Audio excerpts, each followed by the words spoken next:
शाहदेव मामले में CBI court में फैसला सुना दिया है और कोर्ट ने रकीबुल हसन, कौशल्या रानी और इसके साथ ही मुख्तार अहमद को दोषी पाया है। आपको बता दें कि कौशल्या रानी रकीबुल हसन उर्फ रंजीत कोहली की मां है। सबसे पहले आप ये रिपोर्ट देख लीजिए, फिर खबर समझाते हैं।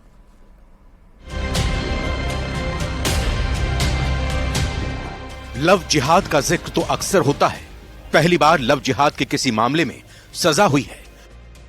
सीबीआई कोर्ट ने चर्चित तारा शाहदेव लव जिहाद मामले में फैसला सुनाते हुए रकीबुल हसन, कौशल्या रानी और मुश्ताक अहमद को दोषी करार दिया है।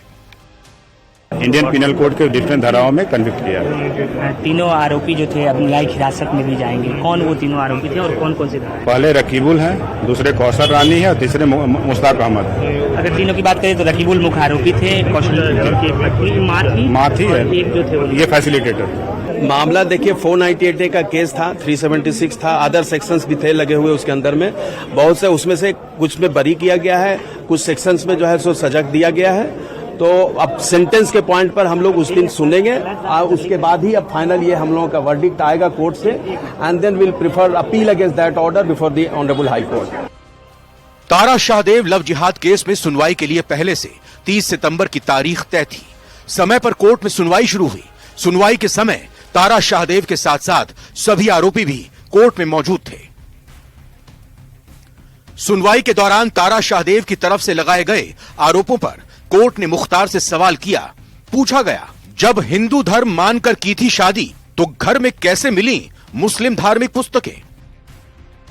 क्या इफ्तार पार्टी में आपने गौ मांस खिलाने का प्रयास किया था? क्या आपने धोखे से धर्म बदलकर शादी की थी? क्या धर्म के नाम पर आपने प्रताड़ित किया था?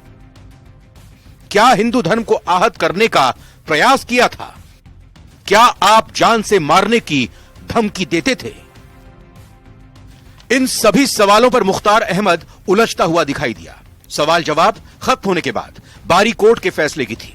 सीबीआई की तरफ से पेश किए गए सबूतों के आधार पर कोर्ट ने यौन उत्पीड़न, दहेज प्रताड़ना और जबरन धर्म परिवर्तन के आरोपों को सही मानते हुए तीनों को दोषी करार दिया।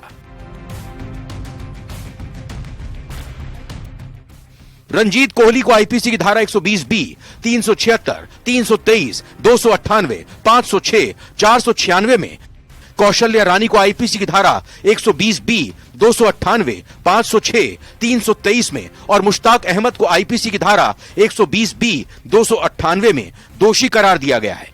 इन तीनों दोषियों की सजा 5 अक्टूबर को निर्धारित की जाएगी। तारा शाहदेव ने फैसले पर खुशी जताते हुए कहा कि इस दिन का उसको सालों से इंतजार था।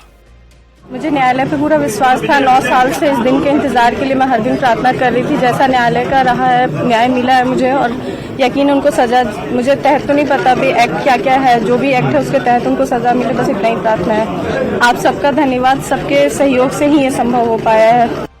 आपको बता दें कि तारा शाहदेव नेशनल शूटर रही हैं। 7 जुलाई 2014 को रंजीत कोहली और तारा शाहदेव की शादी हुई थी। बाद में पता चला कि रंजीत कोहली नहीं बल्कि रकीबुल हसन है, जिसने अपना धर्म छिपाकर तारा शाहदेव से शादी की।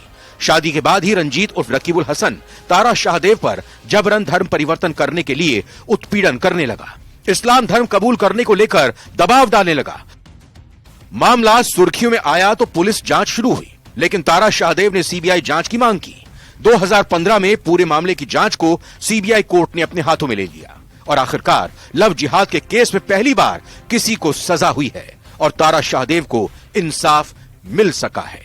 न्यूज़ 18 के लिए रांची से गौरव झा की रिपोर्ट। और ये खबर महत्वपूर्ण इसलिए है क्योंकि लव जिहाद में पहली बार सजा मिली है और आप इस सजा के मायने को समझिए। लव जिहाद शब्द काफी दिनों से चर्चा में है। लव जिहाद में आरोपी दूसरे धर्म की लड़कियों को फंसाते हैं, यानी जो मुस्लिम लड़के होते हैं वो नाम बदलकर हिंदू लड़की या फिर दूसरे धर्म की लड़कियों को फंसाते हैं। अपना गलत धर्म बताकर उनसे पहले वो रिश्ता बनाते हैं, यहां तक कि लड़की को बरगलाने के लिए दूसरे धर्म की प्रतीकों का इस्तेमाल भी करते हैं और जब शादी हो जाती है तो जबरन दबाव डालकर धर्म परिवर्तन करा देते हैं। यहां पर समझने वाली बात यह है कि नेशनल शूटर तारा शाहदेव के साथ भी ऐसा ही हुआ था। रकीबुल हसन ने रंजीत कोहली बनकर तारा से पहले शादी की, 7 जुलाई 2014 को तारा और रंजीत की शादी हुई थी और शादी के बाद रंजीत रकीबुल हसन निकला। तारा शाहदेव को सच्चाई पता चली तो उसने रकीबुल पर केस कर दिया। तारा शाहदेव की मांग पर साल 2015 में सीबीआई ने इस केस को पहले टेक ओवर किया और साल 2018 में चार्जशीट दायर की गई और अब रंजीत कोहली, इसके साथ ही मुश्ताक अहमद, कौशल रानी को कोर्ट ने दोषी करार दे दिया है। ये मैसेज है कि लव जिहाद की सोच रखने वाले अब नहीं बचेंगे और लव जिहाद का जो आरोप लगता है उसमें सच्चाई है, यानी जो बात लव जिहाद को लेकर सामने आती है वो कहीं ना कहीं सच है। बढ़ते आगे।